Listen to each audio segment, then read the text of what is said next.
Now, parts of Russia and Kazakhstan are battling what's been described as the worst flooding to hit the region in 80 years. Floods in the Russian city of Orenburg have raised water levels to 2 metres above what's considered a critical mark, leaving just the roofs of some houses showing. Kazakhstan has also been badly affected, with 100,000 people evacuated from their homes in the past week. Well, let's speak to my colleague Oleg Boldyrev, who's following this situation. Can you just update us? It sounds like a pretty horrific situation. Yeah, so Orenburg experiences the critical hours of the critical days of the critical week. There are sirens on the streets, and the local authorities are telling the residents in several districts to evacuate. They really need to hold for a few hours more because the waters are expected to peak today, but what they've already done is pretty bad. Hundreds and hundreds of houses, the 1-2-story ones, have been flooded. There are large residential complexes, the high-rises, which are under threat now. If the water gets into those, obviously the damage will grow more and more, and it's already very substantial. The local governor said the first estimates of damage is at about 40 billion Russian rubles. That's about $420 million. And we're just seeing pictures of those rescue efforts to get people to safety.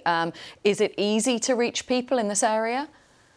Well, people in Orenburg have been prepared. The town of Orsk, which lies upstream, had it much, much worse because there was no warning. The earth dam, which was built as a rescue in this instances, just burst, and really residents had few minutes to flee, leaving all their possessions behind. In Orenburg, people had enough warning, so there are no reports of fatalities. There may be more fatalities as the water leaves the city of Orsk. Now the flood waters there are receding, and again, the fixing the damage or perhaps estimating whether the damage can be fixed will take months and months now. Is it the case that some people just assume that they will be safe and stay in their properties and don't realise just how bad the situation is? That happened too, and people were afraid of looting. There were reports of looting people on the boats. Some people on the boats were acting as volunteers and were doing a lot of good. Some people on the boats were stealing things. So yes, some people stuck to the last, sitting really under the ceiling of their top floor, hoping for the water to start moving away. And this is happening across the vast territory. All in all, 12,000 households have been damaged in one way or another. What's the assumption of how quickly this water will recede and people will be able to get back to their homes?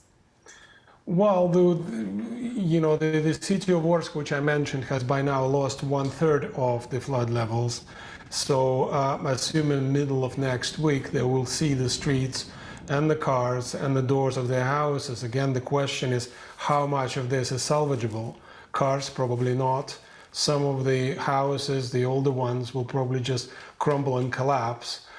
So it's not just a question of returning back to the houses, it's a question of restoring things back to working order, and no one at the moment can estimate how long this will take and how expensive this will be. Oleg Boldyrev, thank you very much for your time.